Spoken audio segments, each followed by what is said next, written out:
Without Edmund and KB, this season would not have gotten half as much traction. Nobody cared about last season. I didn't even watch last season. It was so boring in the first couple of episodes. KB and Edmund carried this season, and you cannot deny that. And y'all barely gave them any time. Welcome to La Vida Rosa. I'm your host, Pinky, and today we're going to be talking about the Love is Blind Season 9 reunion. So if you'd like to see more, then just stay tuned. But before we begin, I would like for everyone to check out my website, lavidarosastyle.com, where you can find cute accessories like the ones I'm wearing right now. These cute little sneaker earrings that are handmade by yours truly. The link is below. Like, comment, subscribe, and hype, okay? I've been a little bit out of the loop. I didn't know that hyping was a thing. So, you know, your girl needs to get back in the algorithm. Hype the video for her. With that, I just had some of those Arby's steak nuggets.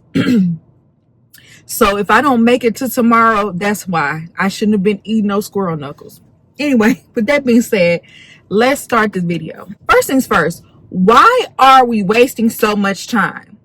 Y'all already do not address what we need to be addressed in the first place. For y'all to now be adding in extra unnecessary things. We did not need a live performance. I know y'all did this outside for whatever reason. I don't get that either. But we didn't need a live performance. Shout out to the guy performing. You know, his song was cute or whatever. I didn't care about that. Why are we having Chris Paul? Like, shout out to Chris Paul. Great basketball player. Respect him and everything. He's on the Clippers. That's my husband's team. Therefore, it's my team. So, you know, I'm rooting for him. But at the same time, why are you here? Why do we have an entire segment where we have contestants shooting a basketball, probably the most irrelevant on the stage, playing love and basketball, playing for a ring?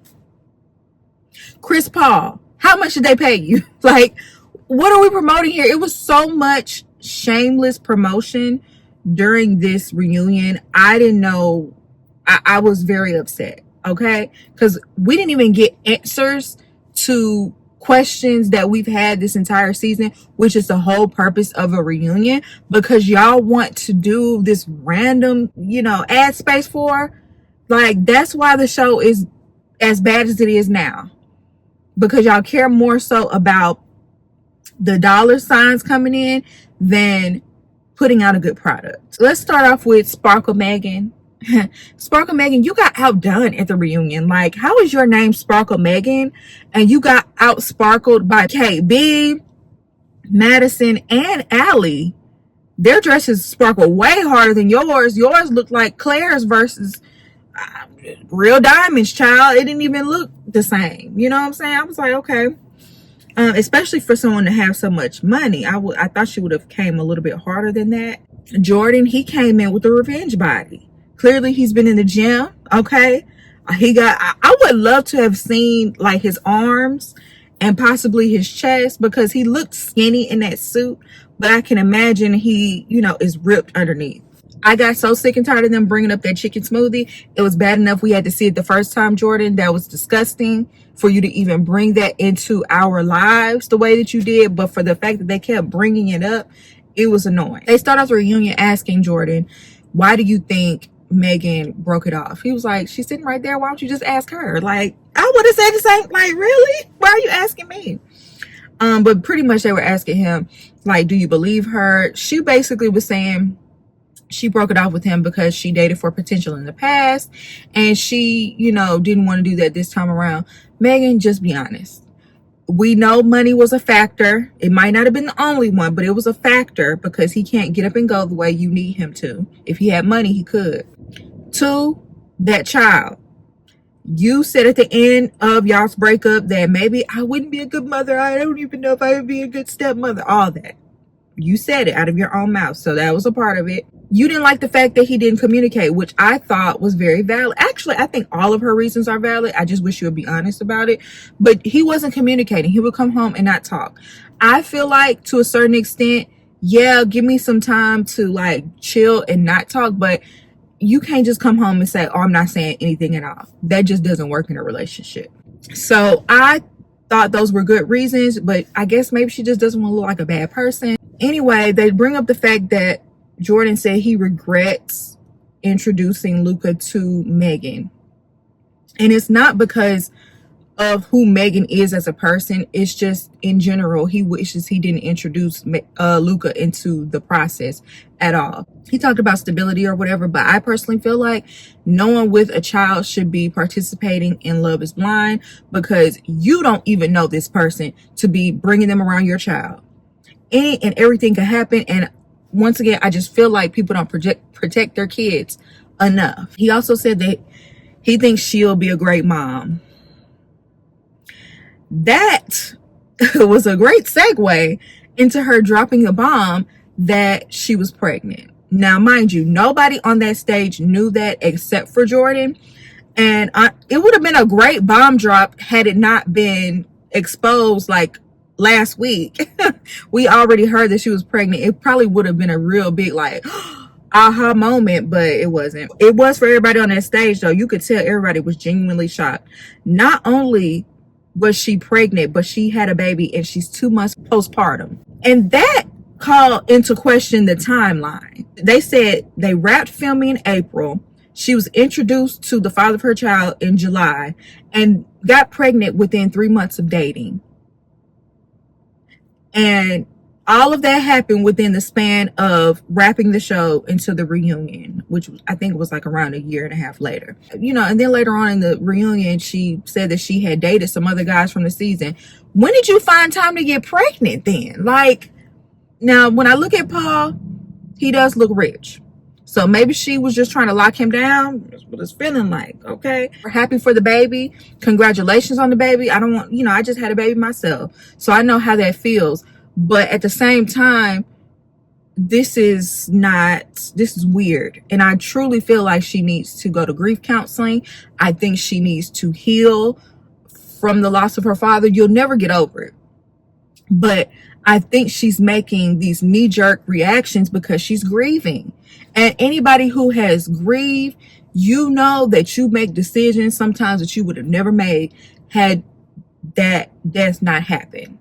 You know, especially somebody as close to you as your father. So, yeah, look into that because, yeah, that was too quick of a turnaround. Jordan, the whole time where she was talking about this baby and this new man that she's with and him sitting out in the audience and waving and everything, he looked sick.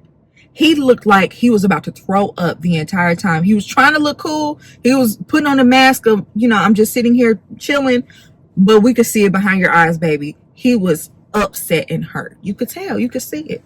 They asked him, did he know that she had this baby or whatever?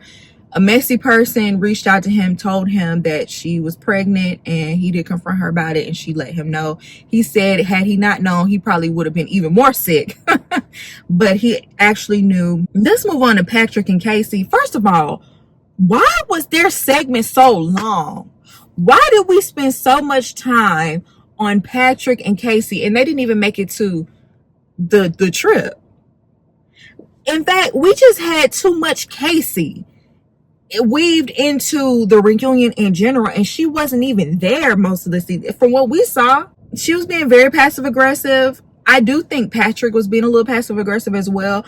I want you to just say it with your whole chest, Patrick. You felt some type of way about what you saw on that camera versus how she treated you in person, because she was so weird with how she was breaking up with him, but yet she was kissing all on him and rubbing all on him. That was weird. I wish they would have addressed that. The fact that she said that she's not attracted to him and that attraction is not going to grow, and basically telling him something different. I wanted him to say it with his chest. Like, he said it, but he said it in a like kind of like he's trying to be nonchalant, but secretly, deep down, it's like a volcano that could erupt. And she was lying, talking about, oh, all I was doing was trying to protect you. No, you were. All she was doing was gaslighting and not taking accountability the entire time. You didn't want to look bad. That's why you did it the way you did it. You were not trying to protect Patrick. All you did was embarrass him. And you didn't want him. As soon as he said he was Asian in the pod, you didn't want him.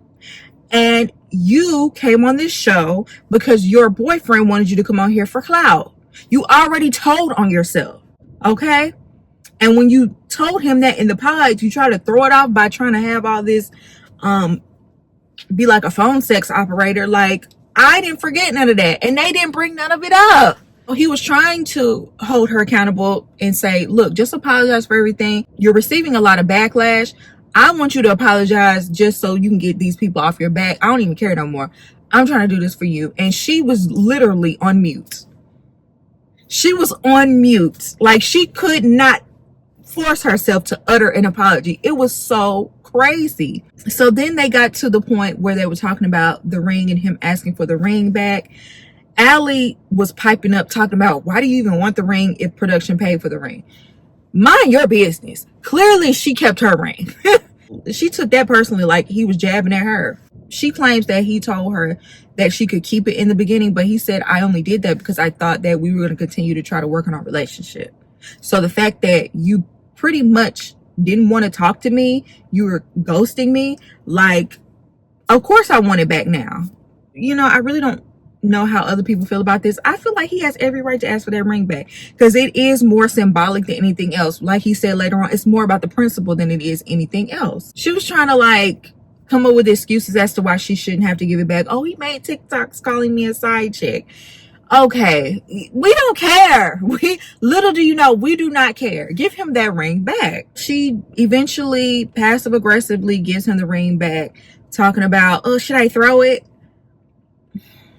And then we had this forced segment where they brought out Chris Paul and had them shooting basketballs. Because I guess in the pods at one point they were shooting basketball. An irrelevant scene, y'all. This was not even a scene that I could even recall them having. Are you serious? So it ends up being a game of them, well, whoever wins is going to get the ring. She ends up winning. He's like, okay, well, I'll give it back to you in Denver. Like, yeah, right, you're not getting this ring back because the same way you lied to me, I'm gonna lie to you. And then at some point, Vanessa pushes for him to give the ring back. He ends up giving it back to her. I'm like, Vanessa, you will always remain on the wrong side of history. You will. That's why I can't stand her as a host. I don't even mind Nick. It's Vanessa that gets on my last nerve. She's always going to stick up for the mean girl in the situation every single time. I think it's because she can relate. Honestly, they would have had to holler at my back, okay? Because I would have been gone. Then we have Joe and Madison. And honestly, y'all, Joe, a lot of people thought Joe was funny and, you know, they were laughing and he was making a lot of jokes, but it was disrespectful to me. I feel like he just completely made a joke out of their relationship and was playing in everybody's face. I mean, Madison is not helping the situation because apparently Casey and Joe had a little fling or whatever. And, you know, she was talking about how she had both paws. Why she say paws? She had both of her hands on his chest and was giving him googly eyes and things like that. And basically saying that she had an effect on why their engagement didn't go through. I don't believe them, but both of them deny anything happening. Let's keep the focus on Joe. He didn't want you from the beginning, unfortunately. He wasn't attracted to your body. And to me, he's trash because he slept with you and led you on. Let's keep the focus there. Let's not, because I was so tired of them bringing in Casey. I didn't care nothing about her. Who is Avery? Why do they keep bringing up Avery, who is not a contestant on the show, if I'm not mistaken? They didn't bring her on the reunion to hash anything out. That's who Joe is currently dating.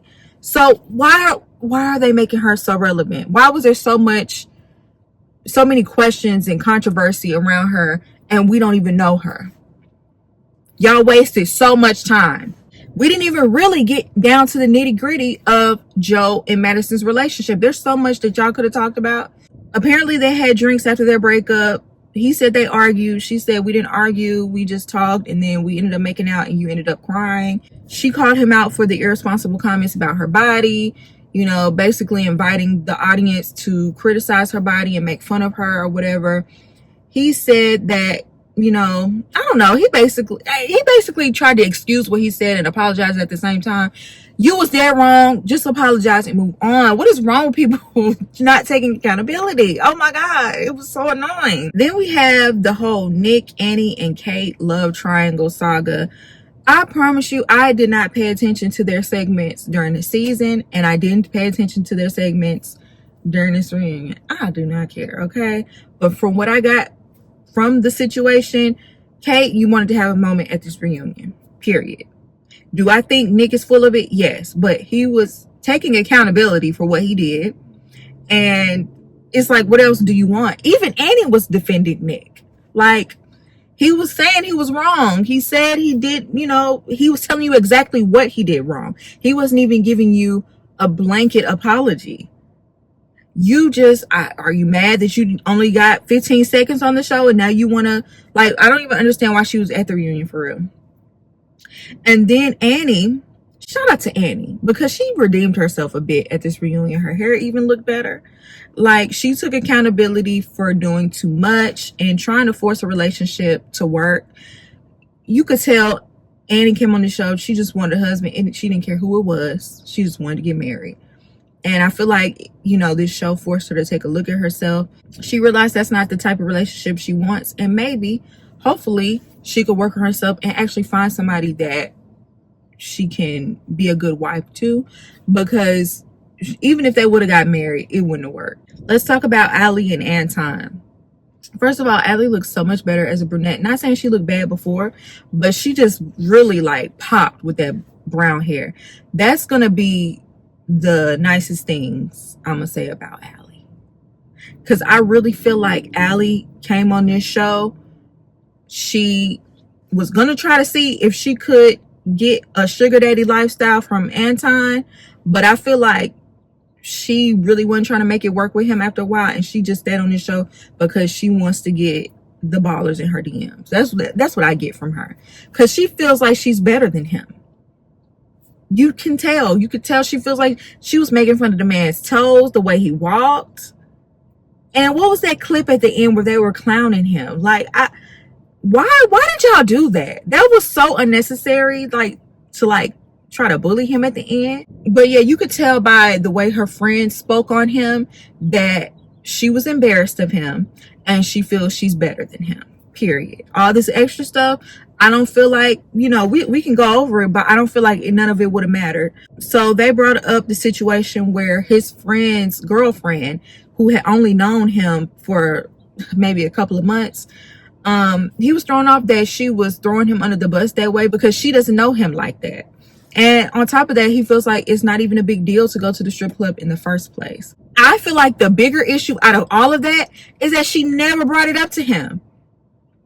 So you were mad about that. You even alluded to it at the table, like, oh, you know, like we're gonna have to talk later. And you never talked to him about it. You never gave him a chance to address it and defend himself. Yeah, because you just wanted to hold on to something against him so you could have a reason not to like him. So you could have a reason to leave him. That's what it's giving. They didn't even bring up the alcohol. They didn't even... You were pushing that this man had an alcohol problem the whole season, which we've never saw him. We've never even seen him drunk for real. We've seen Annie drunk plenty of times, but we haven't even seen Anton drunk. Supposedly he has this drinking problem. And that wasn't even addressed at the reunion. She should have had to answer for that, because she was wrong for constantly, every time we turn around, talking about he's drinking too much. And we saw no signs of that. She brought up the fact that she had a friend that was from a similar culture from him, and the men are supposed to be providers. I believe Anton was willing to be a provider. He wasn't willing to be a sugar daddy. He wasn't willing to supply money for your frivolous needs. He probably doesn't even have the money for that. But he has the money to pay all the bills and to make sure you don't have to work while you're in school. You wanted him to be able to pay for your Botox and maybe shopping sprees and stuff like that. He wasn't willing to do that, because now you're trying to insult his manhood. They both disagreed on their communication. She felt that he didn't open up as much outside of the pods and outside of the camera, and he felt like the opposite. He felt like they had more deep conversations outside of the camera. I don't know who to believe with that. She said she wanted someone who had a big personality as a partner because she has a more laid back personality. And I'm thinking he does have a big personality when he's out, when he's drinking, when he, he seems like he does have that sort of personality. But maybe at home, he's more chill and laid back. Now, if he's coming home and he's not talking, I do have a problem with that. Just because you had a hard day at work, that doesn't mean you get to come home and not talk at all. I felt the same way about Jordan and Megan. But something tells me that he just wasn't all in her face. Like he'll come home, he'll have a drink, he'll, say a little something here and there, but maybe he wasn't having this big personality that she was talking about. And people don't feel like that after work. Well, I just want to relax. Especially since I'm the one going to work and I'm the one paying all the bills. He addressed her friends talking down on him, and he said his feelings were hurt on being judged in that way. Turns out he's in a relationship that he's been in for a year, and looks very happy with the lady. The lady kind of looks like Allie a little bit to me. They asked Allie if she's in a relationship. I don't want to speak about my private life, girl. She thinks she a Kardashian. You're single. You ain't got no prospects right now. Okay? Wait till when the show airs, maybe you'll have some ballers in your DM like you always wanted. So now let's move on to KB and Edmund. KB pulls out a note from her bra because she has a bad memory. That didn't look good optically because it's like, ugh. Why do you have to write down, what you need to say? At the same time, I understand, like, being in the moment. She did sound nervous, and she didn't want to forget any of her talking points. So I get it, but I was like, oh, I wish she didn't do that. So she's basically gave the rundown on Edmund. She feels like he was very dismissive off camera. He was just a different person off camera. She felt like he would weaponize his tears. She said that he cried every single day the first 10 days. And as far as him being dismissive, she said one time she was crying and about not feeling like herself, I guess, in this process. And he walked away being very dismissive, talking about he didn't understand why she was crying, so he didn't care. Which that was very ugly of him to do. And that is a contradiction to how he acts on camera for the most part. He pretty much denies this, saying that, he's never done anything twice. Anything she's asked him not to do, he hasn't done again. And I don't believe that, Edmund, because she's complained about the same thing from you this entire time. Like the same sort of thing. So what are you talking about? She said they would have arguments off camera, and then by the time they would get on camera, that's when they would address things, and she would be heightened and upset and passionate, and it would cause her to look like an angry black woman. I get him pushing your buttons and making you mad, and in the moment not being able to control that every time. But if you were to speak to Edmund with respect, the way that you are in this moment on the reunion stage, you would not have been misconstrued. It's when you started cussing him out and, calling him out of his name and things like that. That's when people started looking at you as the villain. Do I think she's the villain? I still don't think she's the villain. I have to be honest. I think it's manipulative of you to continue on in this experience knowing that you don't really want to be with Edmund. Because I truly think she did.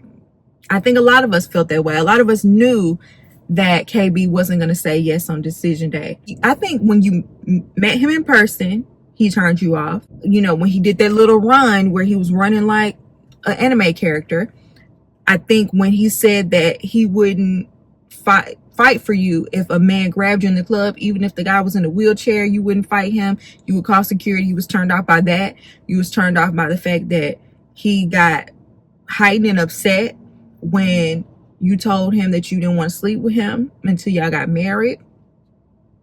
There are many moments where you knew for a fact you weren't going to be with him, but you stuck it out for whatever your reasons are. I would say Edmund has the emotional intelligence of an 8-year-old. I feel like, and this is not me trying to infantilize him, because I see a lot of people saying that, but you could just clearly see he doesn't have it to give. He doesn't. He should not have even been cast on this show. This does not excuse any of his behavior. Like, he's wrong for that. Especially denying all this stuff when you know good and well you did this stuff. You know you did it. But at the same time, that's the way an 8-year-old would act. An 8-year-old would cry to get out of taking accountability. An 8-year-old, oh, I love you, trying to stop her from being mad. An 8-year-old, well, I don't understand what you're going through, so I just don't even care. That's what a child would do. And I feel like when you see that, you understand that more than the average person, KB. Come on, let's be honest. You understand that. So you should have left him. She should have been done with him before she even got as far as the ceremony and that wedding. I'm so serious. Do I think that Edmund was being manipulative? I do. I think, I think he's capable of manipulation. I think he's capable of being dismissive. I just think that he truly believes in his mind that he's right. I don't think he believes that he's wrong. I think he was lying when he said he doesn't remember doing certain things, like that example she gave of him. Somebody said he was obnoxious and he started crying. And then right after that, he jumped in the cabinet. I believe it. I believe he did that. I believe he remembers he did that and he just don't want to admit it. I also feel like I feel like KB knows she wasn't nice to him. When he said he wanted her to be nicer, she tried to act offended, but she knew she wasn't being nice to him. The mom even told her that. I respect KB for telling him not to accept being berated by someone just so that you could have somebody, because that's not love. And he said he would have accepted anything from her because he never would have gotten somebody like KB if it had not been for this show. They ended on a good note. They hugged or whatever. I'm mad they only got 10 minutes and they're the ones who carried the whole season. Like, without Edmund and KB, this season would not have gotten half as much traction. Nobody cared about last season. I didn't even watch last season. It was so boring in the first couple of episodes. KB and Edmund carried this season, and you cannot deny that. And y'all barely gave them any time. Anyway, you guys, I do plan on reviewing Married at First Sight. That they're doing it different now that it's on Peacock and they're dropping multiple episodes at a time. So I might just, review them as those cluster of episode drops. So, I'm gonna do my best to get those out. I'm not making any promises because I don't know, child. Motherhood and work is kicking my butt. But y'all let me know how y'all feel about this review down below. Do you agree with me? Do you not agree with me? I'd love to hear your opinion, and I hope you enjoyed this video, and I'll see you in my next one. Peace.